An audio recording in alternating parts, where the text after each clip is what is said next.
عليكم ورحمة الله وبركاته. وعليكم السلام ورحمة الله وبركاته.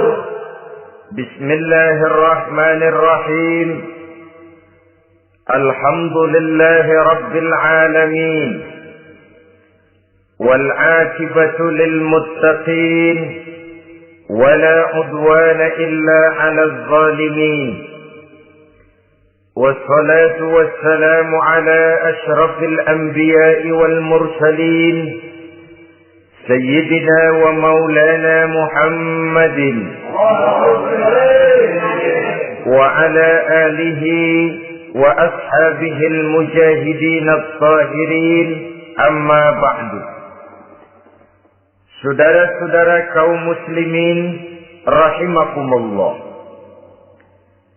salah satu kelebihan makhluk bernama manusia, yaitu bahwa Allah subhanahu wa ta'ala menghiasi hidup manusia ini dengan syahwat, atau yang lazimnya kita sebut sebagai hawa nafsu. Inilah tenaga yang merupakan daya dorong yang melahirkan dinamika dalam kehidupan manusia, yang menyebabkan terus-menerus terjadinya perkembangan dalam sejarah peradaban dan kehidupan manusia.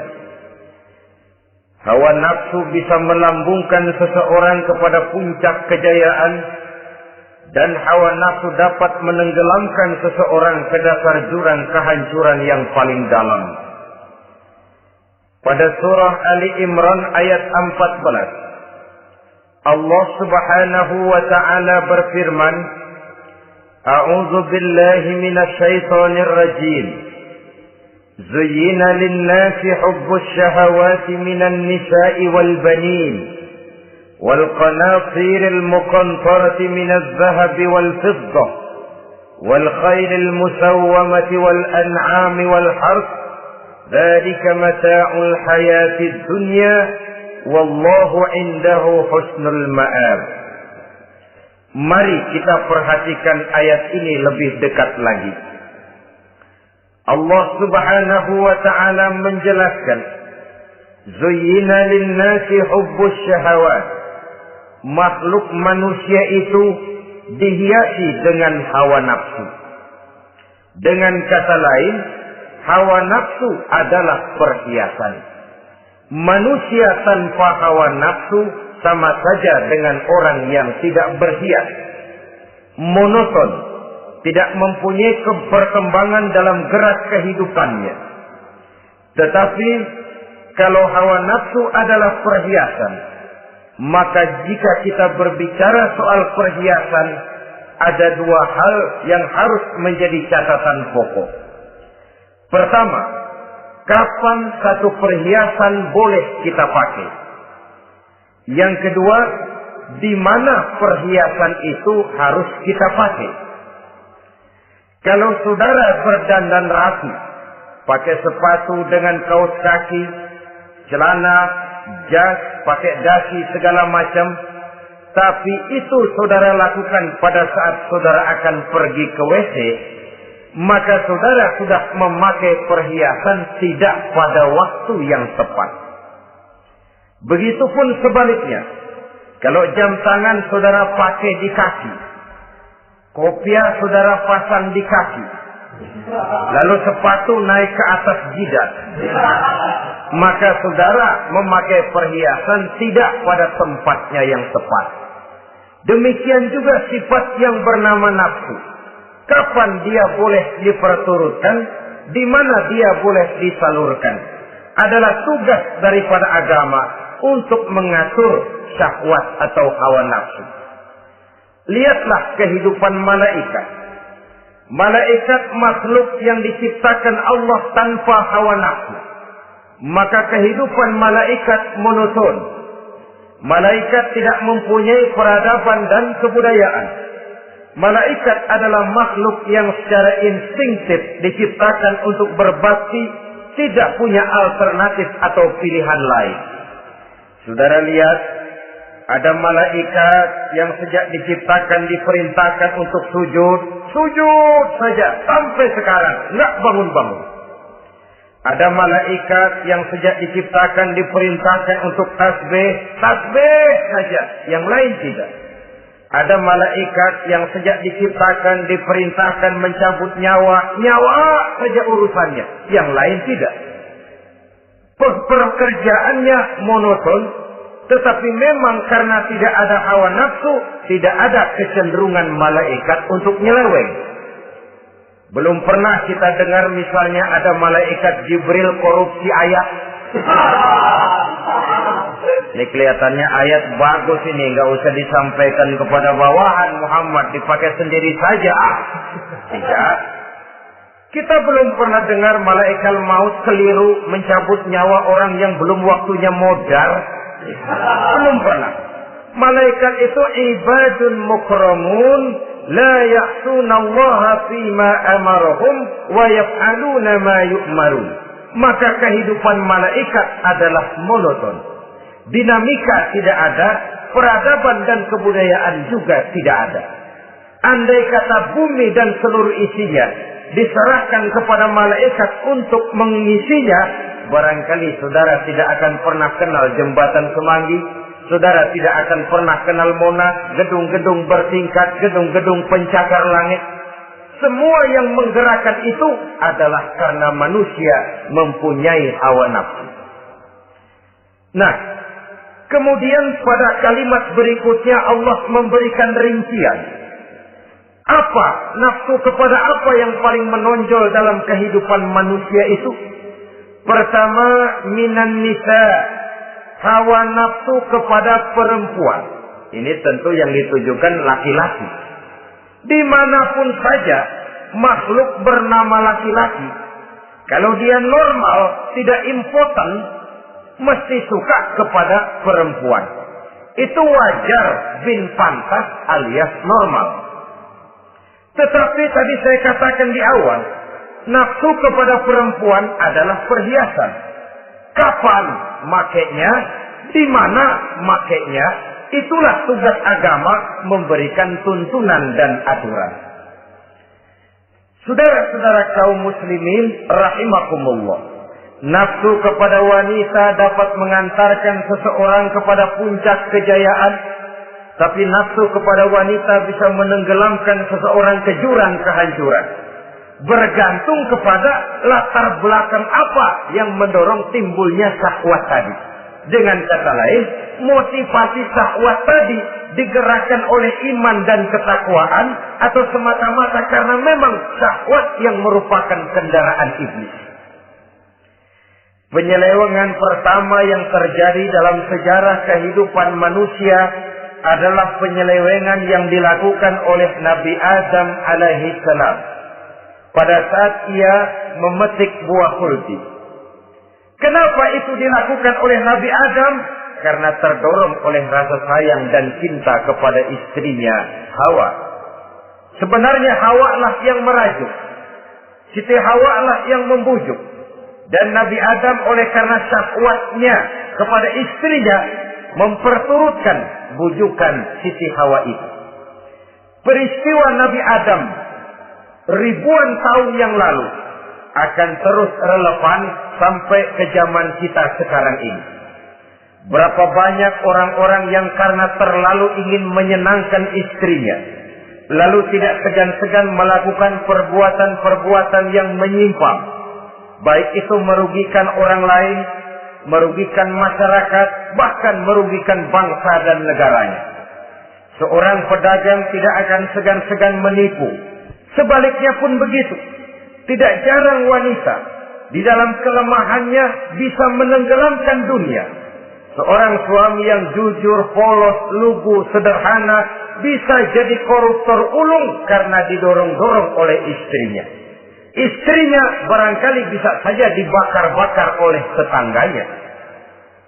Suaminya jujur, sederhana, kepala bagian, tempatnya basah tapi melarat. Istri rupanya tidak sabar melihat gaya hidup yang makin konsumtif, persaingan yang makin tajam. Suaminya dikipas-kipasin. Kata istrinya, bang, tetangga sebelah kita lakinya pegawai kecil, bang, tapi gelangnya kayak pelek beca. Abang ini kepala bagian tidak bisa membelikan saya macam itu, percuma lah. Kata suaminya, ya bagaimana, bu, gaji saya cuma segitu-gitunya. Ya namanya kepala bagian, apaan, kayak tabat dulu. Kalau sudah berpikir ke arah ini, artinya sudah nifasi suaminya untuk melakukan tindakan yang tidak wajar. Saudara-saudara kaum muslimin rahimakumullah, sejak zaman klasik sampai kepada zaman kita sekarang ini, kita melihat kecenderungan syahwat kepada wanita ini. Julius Caesar yang katanya gagah perkasa ternyata tunduk di bawah kaki Cleopatra. Napoleon Bonaparte, the Lion of Europe, singa daratan Eropa, luas kekuasaannya, gagah perkasa tentaranya, kepada siapa dia tunduk? Ke bawah kakinya Margaret Josephine. Demikianlah di zaman kita sekarang, kita melihat di Jepang, betapa Perdana Menteri Uno didesak mengundurkan diri dari jabatan Perdana Menterinya oleh karena terlibat skandal dengan geisha. Kita juga melihat di Amerika betapa Senator Gary Hart dari Partai Demokrat yang masih muda, jenius, diharapkan masa depan Amerika lahir dari tangannya, terpaksa mengundurkan diri dari calon presiden oleh karena terlibat skandal dengan donor Rice. Kita juga menyaksikan betapa parlemen dan kabinet di Inggris sempat geger oleh karena skandal Pamela Bordes, pelacur kelas kakap yang melanglang buana mencari sasaran-sasaran kakap. Ini adalah kisah kejatuhan yang diakibatkan oleh hubbus syahawat minan nisa. Oleh karenanya benar jika Nabi kita menyatakan an-nisa'u imadul bilad, wanita adalah tiang negara. Jikalau baik wanita, baik negara. Jikalau rusak wanita, hancur negara.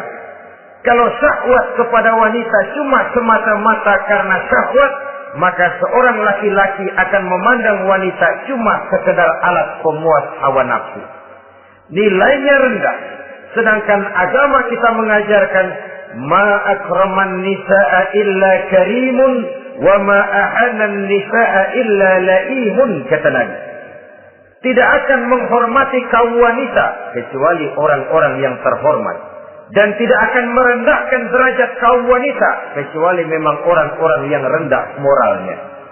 Dengan kata lain, apabila syahwat minan nisa ini dilandasi dengan semangat iman dan ketakwaan, maka kehidupan Rasulullah sallallahu alaihi wasallam sungguh menjadi figur dan contoh dalam kehidupan kita. Perkawinannya bukan karena wajah yang cantik semata-mata, tapi lebih merupakan nilai ibadah kepada Allah Subhanahu wa ta'ala. Dengan demikian, kecenderungan kepada hubbus syahawat minan nisa dikontrol oleh nilai iman. Barometernya, tolok ukurnya adalah iman. Di zaman sekarang banyak kasus kawin campur yang pada akhirnya akan membingungkan kita sendiri. Padahal Al-Quran secara jelas dan tegas memberikan bimbingan. Orang itu kalau sudah, kata Imam Syafi'i, wa ainur ridha an kulli aibin kalilatun kama anna aina syuhti tubdil masawiya. Mata kalau dibalut cinta dia buta terhadap nista, tapi mata kalau dibalut benci hanya melihat yang keji-keji saja. Biasanya cinta kepada wanita memang bisa menimbulkan dorongan yang positif, tapi juga bisa membuat seseorang buta sama sekali. Dorongan yang positif paling kurang dari segi penampilan. Coba lihat lelaki kalau lagi demen perempuan, lenjeh banget. Sisiran rambutnya rapi, terikaan bajunya lancip, sepatunya mengkilat, kantong celananya tebel, perkara anduk isinya bukan soal. Yang penting kan gaya. Lalu dinamis, kreativitasnya ada saja timbul. Tapi pada sisi lain, jika orang sudah kehilangan pertimbangan, juga kadang-kadang tidak segan-segan mengorbankan akidah, mengorbankan nilai-nilai iman. Padahal ini taruhan utama, sampai Quran dengan tegas memberikan peringatan. Wala ammatun mu'minatun khairun min musyrikatin walau a'jabatkum. Perempuan budak yang hitam legam, kalau beriman, itu lebih baik untuk dinikahi daripada wanita cantik berkulit kuning langsat tapi musyrik. Lebih baik budak yang hitam legam beriman daripada wanita cantik berkulit kuning langsat berhati bangsat. Tapi kita kadang kehilangan pertimbangan. Karena agama, karena cinta agama digadaikan. Karena cinta akidah terjual. Karena cinta keyakinan jadi korban. Ini semua penyakit yang datang dari hubbus syahawat minan nisa. Kecenderungan mengumbar nafsu kepada perempuan. Ini memang perhiasan, tapi bisa juga jadi bumerang dalam kehidupan manusia. Berapa banyak penyelewengan terjadi karena pengaruh wanita yang tidak bisa jadi bisa. Ini pengaruh di dalam kehidupan memang sedemikian besarnya. Sehingga saudara-saudara kaum muslimin, inilah yang perlu dikendalikan dalam kehidupan, kapan dan di mana. Kalau nafsu adalah perhiasan, kapan dan di mana perhiasan itu harus kita pakai. Di mana dia harus kita tempatkan. Begitu juga yang menyangkut soal perempuan. Kapan? Ya kapan? Tentu kalau sudah nikah. Di mana? Yang jelas bukan di depan umum.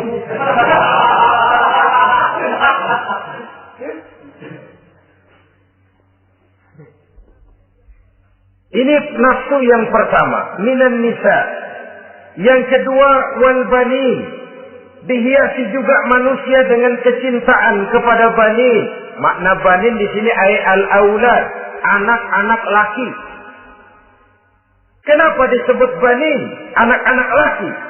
Karena pertama, sering anak laki itu lebih jadi kebanggaan buat orang tuanya ketimbang anak perempuan. Sebabnya apa? Pertama, faktor nasab. Silsilah lebih kuat kepada laki-laki ketimbang perempuan. Yang kedua, faktor cita-cita. Orang tua kalau punya anak laki-laki, cita-citanya panjang. Nak, kau nanti jadi dokter ya. Nak, jadi insinyur ya. Nak, jadi pilot ya. Nak, jadi pengusaha ya. Nak, jadi presiden ya. Tapi kalau dia punya anak perempuan, paling, ya nak, mudah-mudahan nanti kamu dapat jodoh orang baik, nak. Dapat jodoh orang soleh. Saudara-saudara, yang ketiga, anak perempuan itu kalau sudah berkeluarga, biasanya pindah kepada lingkungan keluarga lain. Sehingga orang berkata, punya anak perempuan banyak sebenarnya seperti agen. Artinya ada yang mau bawa, kan gitu. Ada yang minta, ambil. Ada yang berminat, buntel. Paling dia nengokin orang tuanya lebaran. Ya syukur kalau sebulan sekali atau seminggu sekali. Tapi minimnya kan lebaran. Dengan demikian dari garis nasab ini lebih kuat al-banin ketimbang al-banat. Manusia dihiasi dengan kecintaan kepada anak-anak. Sering karena terlalu cinta kepada anak, kita menjerumuskan anak. Terlalu sayang kepada anak, segala maunya kita perturutkan tanpa kendali dan kendala. Akhirnya sifat yang demikian itu malah mendorong anak untuk manja, tidak percaya kepada kemampuan yang dimilikinya, selalu mengandalkan kepada kebesaran, kemampuan daripada orang-orang yang dibanggakannya itu. Dan dalam kondisi demikian, kedewasaan dan tanggung jawabnya akan lambat berkembang. Maka Allah Subhanahu wa ta'ala memperingatkan bahwa harta dan anak bisa menjadi fitnah. Dalam ayat lain Allah juga memperingatkan, ya ayyuhalladzina amanu la tulhikum amwalukum wa auladukum an dzikrillah. Wahai orang-orang yang beriman, jangan sampai hartamu dan anak-anakmu memalingkan kamu daripada mengingat Allah. Jangan sampai kesibukanmu kepada anak dan harta benda menyebabkan kamu sampai lupa mengingat Allah Subhanahu wa ta'ala. Berapa banyak manusia yang tenggelam dengan melupakan Allah, jauh dari agama, jauh dari tuntunan syariat, oleh karena disibukkan oleh persoalan anak dan persoalan harta benda. Maka satu-satunya jalan, jikalau kita tidak ingin anak kita sampai memalingkan kita daripada mengingat Allah, nilai-nilai keimanan harus ditanamkan kepada mereka sedini mungkin. Dengan bekal ini, maka mereka, anak-anak kita, insya Allah tidak akan membuat kita orang-orang tua ini berpaling daripada mengingat Allah, berpaling daripada kehidupan beragama. Memang karena anaklah kita orang tua peras keringat banting tulang, pergi pagi pulang sore cari nafkah. Karena anaklah kita orang tua kepala jadi kaki, kaki jadi kepala. Asal mereka bisa menikmati hari depan yang lebih baik dari yang kita nikmati sekarang ini. Tapi berapa banyak juga orang-orang tua yang tidak sadar akan amanah berupa anak ini. Mereka lalai, mereka bersikap masa bodoh, padahal tidak akan ada yang tidak dipertanggungjawabkan di hadapan Allah Subhanahu wa ta'ala. Orang tua bisa mendapat pensiunan pahala kalau anaknya tumbuh menjadi anak yang soleh. Tetapi orang tua pun bisa saja masuk neraka karena anaknya menjadi anak yang kurang ajar dan orang tuanya sama sekali tidak pernah memberikan pendidikan yang sebagaimana mestinya. Saudara-saudara kaum muslimin rahimakumullah, kita tentu berharap memperoleh pensiunan pahala dan bukan mendapat tambahan dosa dari kekurang ajaran anak-anak kita akibat kita sebagai orang tuanya tidak pernah mau mendidik mereka. Dalam hadis ada diriwayatkan, ada anak kurang ajar, sembahyang tidak, puasa ibadah tidak, kenal Allah tidak, beriman pun tidak, dosa kelewat banyak, kejahatan berkarat. Di akhirat nanti disidang dia, ditanya, kamu kenal siapa Tuhanmu? Tidak. Kamu tahu siapa nabimu? Tidak. Kitab sucimu apa? Tidak tahu. Kiblatmu di mana? Tidak ada. Kamu sholat? Tidak pernah. Kamu puasa? Tidak pernah. Wah, kalau begitu kamu rusak sekali. Kamu neraka. Anak ini mengajukan protes. Saya menuntut keadilan. Benar saya tidak kenal siapa Tuhan saya. Saya tidak tahu apa kitab suci saya. Saya tidak pernah mendirikan sholat. Tidak pernah melaksanakan puasa. Pendeknya tidak ibadah dan tidak iman. Tapi semua itu terjadi. Sebab-sebabnya tidak lain karena orang tua saya tidak pernah mendidik dan mengajarkan saya. Orang tua saya tidak pernah mengarahkan saya ke jalan itu. Sampailah saya seperti keadaan yang sekarang ini. Orang tua saya enak-enakan ngaji, saya teler diantepin aja. Orang tua saya memegang kitab, saya megang botol. Dia tahu, dia diam saja. Dia tahu dan dia tidak memberikan peringatan. Karena orang tua saya lah, maka saya jadi seperti sekarang ini. Kalau saya harus masuk ke dalam neraka, saya menuntut keadilan agar orang tua saya juga ikut bersama saya gabung ke dalam neraka. Orang tuanya yang baik-baik dipanggil, Sudah mau berangkat ke surga nih orang tua, dipanggil, "Ntar dulu Mas, sini dulu." Mau kemana, kencang banget? Surga Pak. Nanti dulu, urusan belum beres. Ini benar anakmu ini. Dilihat anaknya.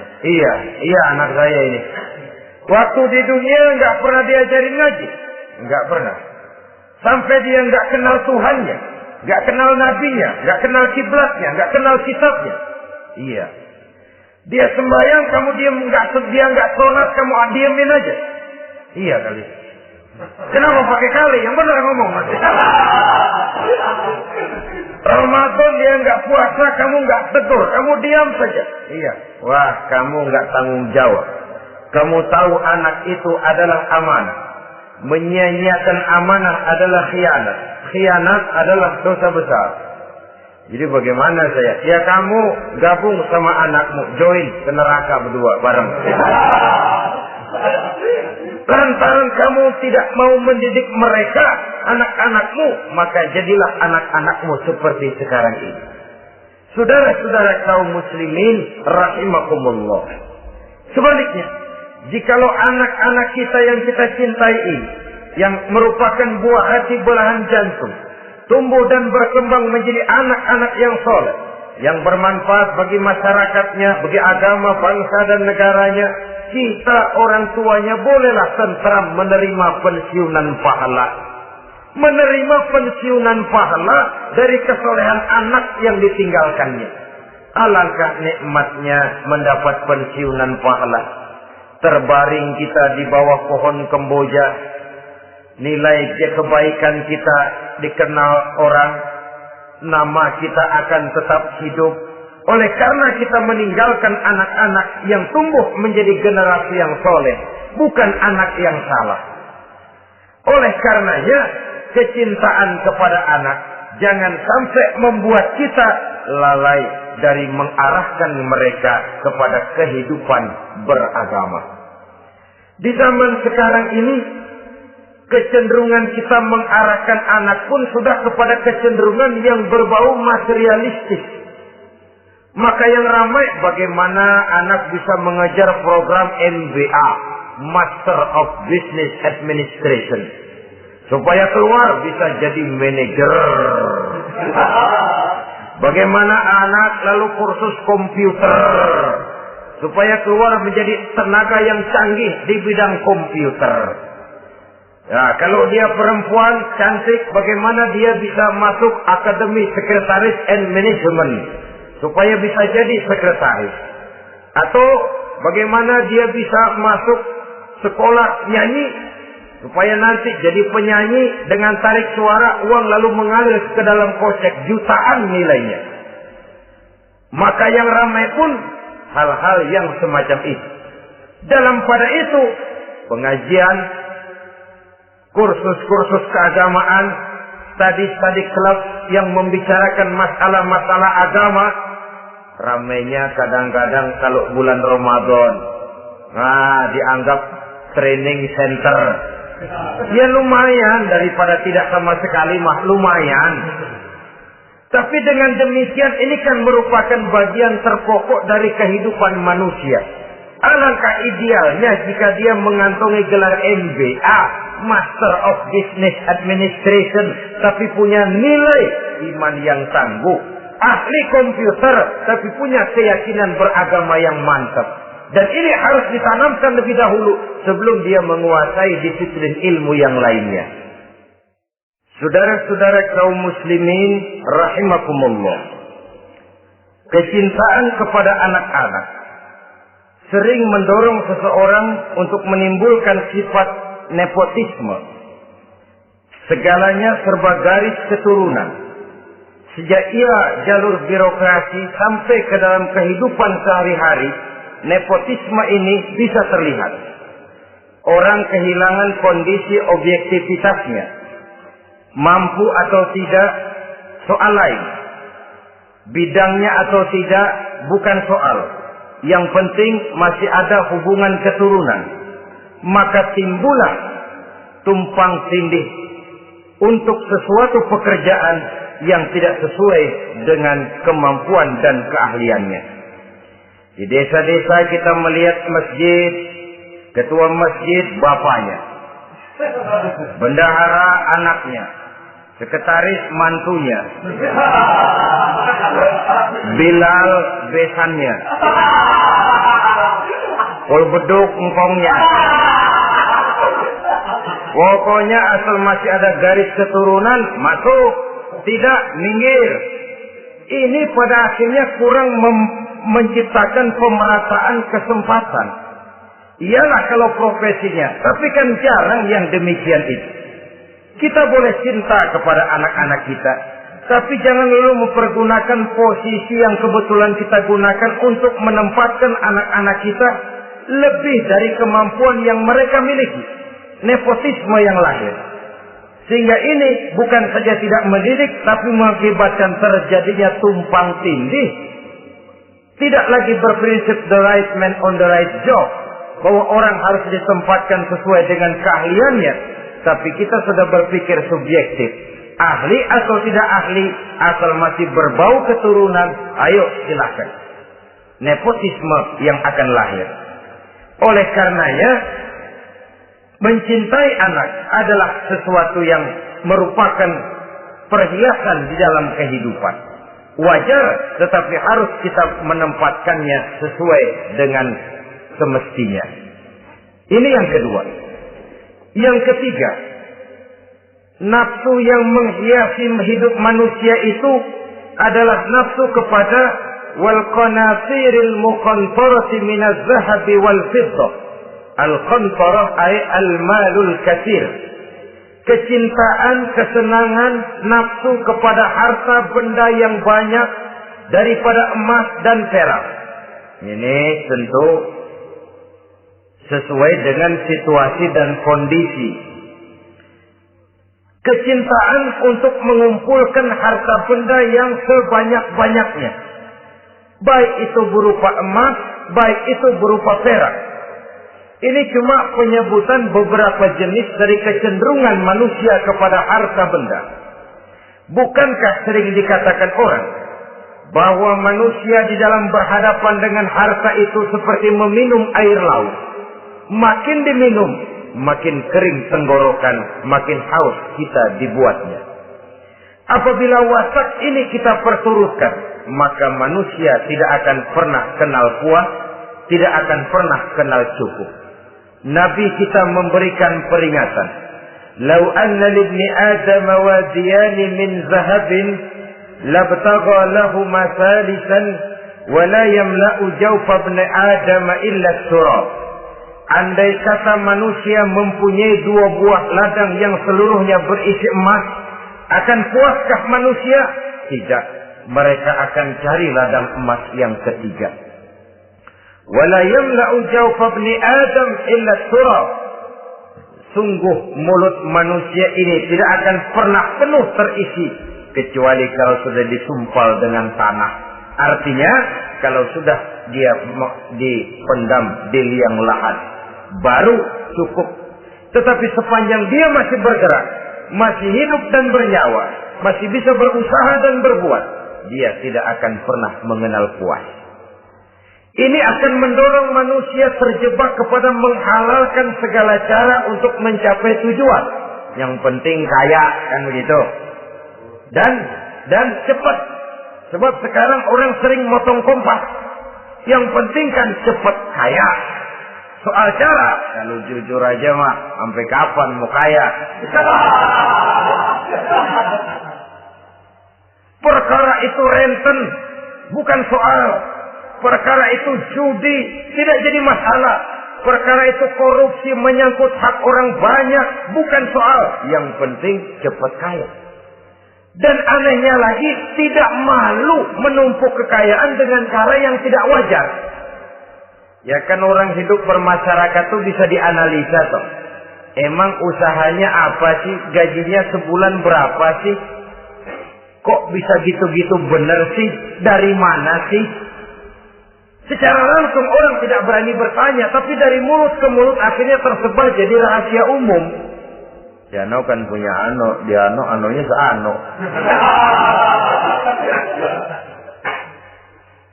Ini bisa jadi bahan pertanyaan dalam kehidupan. Akhirnya jadi gunjingan. Orang sudah tidak terlalu peduli dari mana kekayaan itu diperoleh. Yang penting kaya. Dengan menghalalkan segala macam cara. Terjebaklah ke dalam cara-cara mafia. Terjebaklah ke dalam cara-cara yang tidak wajar, tidak bijaksana. Memperkuat klaim dengan menghantam yang lain. Saudara-saudara kaum muslimin rahimakumullah, bahwa manusia punya nafsu ingin kaya itu boleh. Boleh. Agama memberikan tuntunan, memberikan aturan. Tidak hanya sekedar asal kaya, tidak hanya sekedar asal banyak harta. Malahan hadis menyatakan kalau saudara diberikan umur panjang, pertanyaan akhirat cuma satu kok. Umurmu kau habiskan di mana? Kalau saudara diberikan amanah berupa ilmu pengetahuan, pertanyaan akhirat juga cuma satu kok. Ilmumu kau amalkan untuk apa? Tapi kalau kita diberikan amanah berupa harta benda, pertanyaan akhirat itu dua. Min aina iktasabahu wa fima anfaqahu. Dari mana hartamu kau dapat, kemana hartamu kau belanjakan. Dari mananya ditanya, kemananya juga ditanya. Depan belakang ditanya. Dan kalau mempergunakan harta untuk kesenangan syahwat, orang berani bukan main.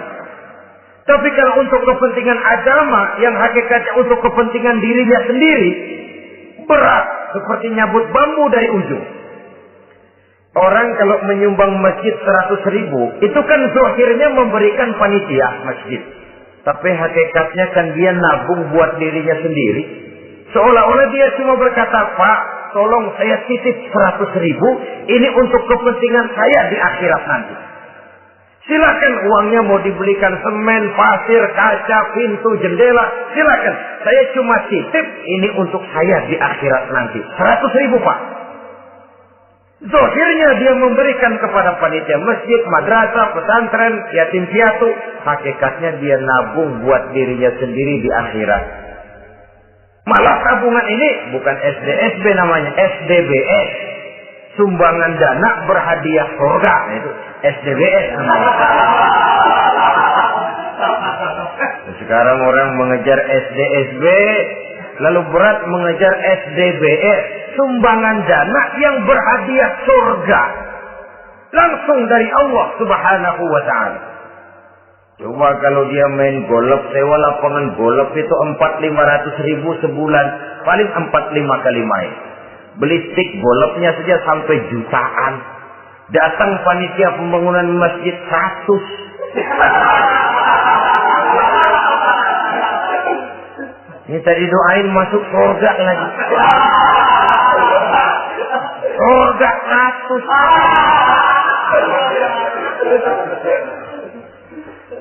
Saudara-saudara kaum muslimin rahimakumullah. Kecintaan kepada harta benda yang banyak, baik berupa emas, berupa perak, mendorong orang untuk berlomba-lomba yang Allah peringatkan dalam Al-Quran, Alhaakumut takatsur hatta zurtumul maqabir. Kamu telah lalai akibat kamu berlomba-lomba memperbanyak materi dunia. Hatta zurtumul maqabir, sampai kamu dekat masuk ke liang kubur, baru rupanya sadar bahwa perlombaan ini tidak akan pernah sampai ke garis finish. Betapapun jauhnya rally Paris-Dakar, garis finishnya ada. Betapapun hebatnya medan yang ditempuh buatnya gurun pasir Afrika, garis finishnya pasti ada. Itu kan rally yang terbuat di dunia katanya, Paris-Dakar. Tapi garis finishnya ada. Namun jikalau kita berlomba memperbanyak harta, kita tidak akan pernah sampai ke garis finish. Yang kecil-kecilan aja dah. Kalau orang ditanya, kamu kenapa sih belum mau sembahyang? Ya, bagaimana mau sembahyang, Pak? Tinggal di Jakarta masih kontrak. Saban habis tahun diubur-ubur yang punya rumah. Kalau punya rumah sendiri walaupun kecil-kecilan, saya mau ibadah, Pak. Ya, diberikan rezeki oleh Allah, bisa bikin rumah walaupun kecil-kecilan. Belum juga mau sembahyang. Kok belum juga sembahyang? Iya, Pak, rumah emang udah punya sendiri, cuman kecil, Pak. Atasnya asap, kalau hujan aja bocor.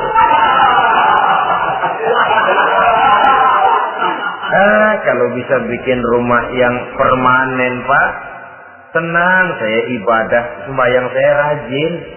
Iyalah, diberikan rezeki, bisa bikin rumah permanen. Bagus rumahnya. Lain lagi. Iya, rumah sudah permanen, tembok, ubin. Cuman isinya belum ada, Pak, perabotannya. Kalau punya peralatan rumah tangga yang memadai, tenang, saya ibadah. Diberikan juga rezeki, bisa beli perabotan rumah tangga yang lumayan. Di atas tekelnya sudah pakai karpet, mebelnya spaghetti, tempat tidurnya alga spring bed, dan lo-pilo, ada kulkas, ada TV, di sebelah TV ada kunci mobil. Kuncinya mobilnya.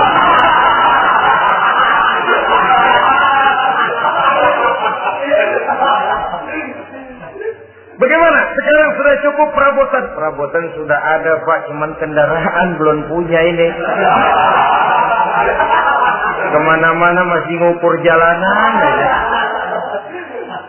Kalau punya kendaraan enak, kemana-mana cepet, Pak, mau ke masjid juga getap dah, rajin. Diberikan rezeki, bisa beli kendaraan. Lain lagi nanti. Sudah punya sepeda, pengen punya motor, kepengen punya mobil, kepengen punya pesawat terbang, pengen punya kapal induk.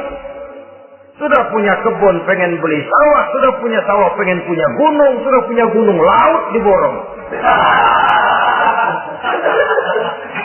Perlombaan materi tidak akan pernah membawa kita ke garis finish. Karena sifatnya sangat abstrak, bahkan akan mendorong kita seperti gurita. Cenderung kepada penyakit tamak bin rakus alias serakah. Dengan demikian, saudara-saudara, bahwa kecintaan kepada harta merupakan nafsu, dan nafsu itu adalah perhiasan, dia bisa menjadi daya dorong positif. Kalau dalam upaya memperoleh harta itu kita tidak akan keluar dari tujuan keridhaan Allah. Saya cari nafkah, tapi yang Allah ridho. Saya ingin kaya, tapi dengan cara yang Allah ridho. Ini kunci yang akan menyelamatkan kita manusia dari perangkap menghalalkan segala cara. Ini yang ketiga. Yang keempat, dihiasi manusia itu dengan nafsu kepada wal khailil musawwamah. Kuda yang bagus, kendaraan yang bagus, kuda yang terpelihara. Al-musawwamah ada yang mentafsirkan ar-ra'iyah. Ar-ra'iyah itu yang digembalai. Binatang ternak, kuda yang digembalai atau kuda yang diikat. Artinya, kalau dulu kan yang namanya tuan-tuan tanah itu baru dibilang bejeger kalau kemana-mana naik kuda. Jet set zaman dulu itu. Itu udah kelompok jet set, itu kendaraan. Kalau sekarang baby benda. Dulu mah kuda band.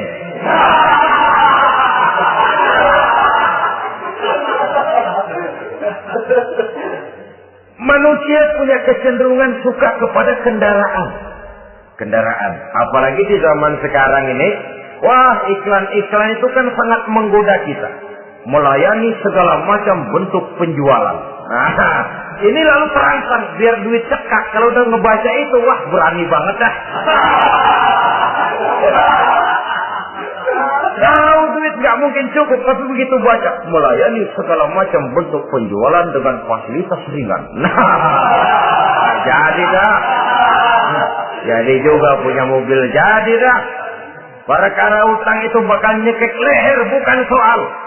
Kasihan saudara-saudara kita di daerah-daerah yang terjebak kepada iklan-iklan merangsang yang akhirnya di luar kemampuan.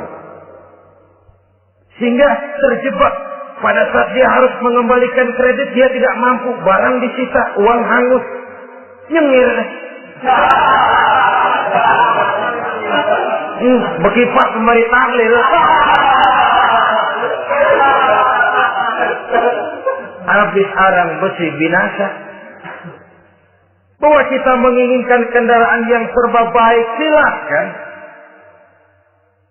Tiap akhir tahun ganti merek, keluar yang baru, ganti lagi.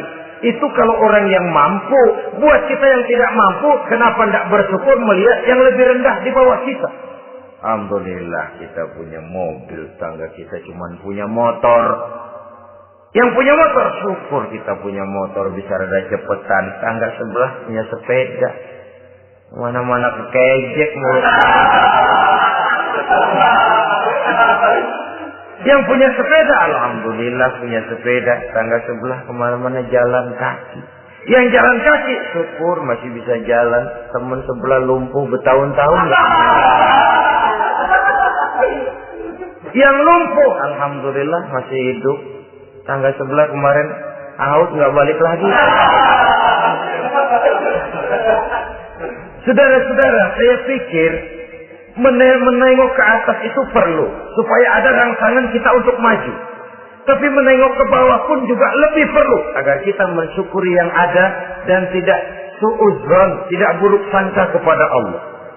Apa yang diberikan Allah kepada kita sekarang ini, itulah yang terbaik menurut Allah untuk kita. Saudara-saudara kaum muslimin rahimakumullah. Dahulu ada seorang pemuda, matanya buta. Dia mengeluh, ya Allah, kenapa saya dilahirkan dalam keadaan buta? Apa dosa saya? Apa salah saya? Andai kata saya tidak buta, saya melihat keindahan alam ini, saya lebih akan bersyukur kepadamu ya Allah. Nah, sudah, dia berburuk sangka kepada Allah. Satu hari, ini Raja Baduy di pedalaman mengerahkan tentaranya menculik anak-anak muda. Ini Raja Baduy ini kanibal, artinya suka makan daging manusia. Anak-anak muda ini diculik. Yang masih muda-muda ya, kalau kambing muda itu kan di sop rada sedap. Rupanya ini Raja kanibal ini begitu. Anak-anak muda termasuk pemuda yang buta tadi itu kena culik. Ya, sudah diculik, rawatlah di istana raja ini, diberikan pakaian bagus, dikasih makan serba enak. Sebab apa? Supaya badannya gemuk. Setelah gemuk nanti dipotong di sop legit. Udah, kerjanya cuma makan tidur, fasilitas nikmat, tidur enak. Ya, udah giliran dapat 1 bulan 2 bulan kemudian, ketika mau diambil anak-anak muda ini, raja sendiri yang milih mana yang disop duluan nih. Sampai giliran anak muda yang buta ini, raja geleng kepala. Yang begini mau buta, dagingnya nggak enak.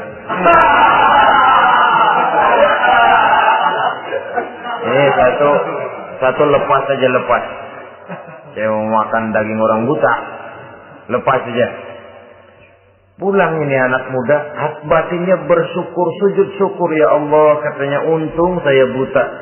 Coba kalau saya nggak buta udah habis saya di stop.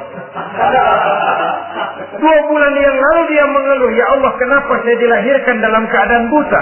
Sekarang dalam pulang ke rumah, perjalanan menuju ke rumah, dia berkata, alhamdulillah, andai kata saya tidak buta, habis badan saya di stop oleh raja yang kanibal tadi. Saudara-saudara kaum muslimin rahimakumullah. Jadi dengan demikian pola hidup yang konsumtif sesungguhnya sangat tidak mendidik apabila dilatar belakangi oleh kemampuan yang tidak menunjang. Dengan demikian setidaknya mendidik orang untuk berkhayal. Anak-anak muda sama merek mobil ngerti banget dah, punya kagak? Ini BMW model terakhir nih. Nih, kemarin gue ngeliat di sana gue megang.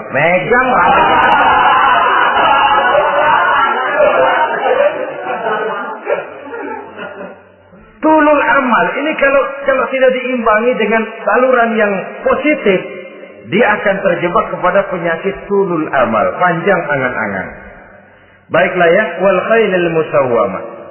Yang keempat, yang kelima maksud saya, wal an'am, cinta kepada binatang ternak.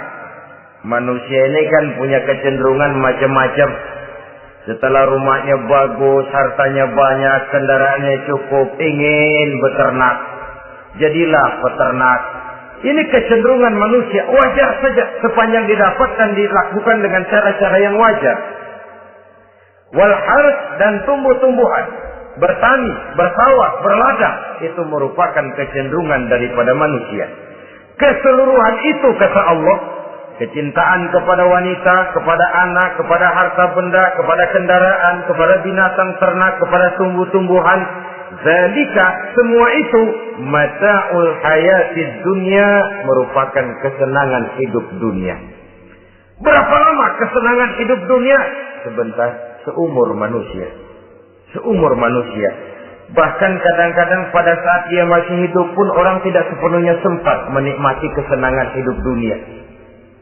Apabila ajal datang, selesailah kehidupan dunia sampai di sini. Orang-orang kafir, buat mereka surganya di dunia ini. Bila kehidupan di dunia selesai, selesailah sudah surganya sampai di sini. Kesemua itu, kata Allah, merupakan kesenangan daripada kehidupan di dunia. Wallahu indahu husnul ma'ab, dan Allah mempunyai tempat kembali yang sangat baik. Nah, setelah Allah menjelaskan semua itu, pada ayat yang ke-15 Allah memberikan jalan keluarnya.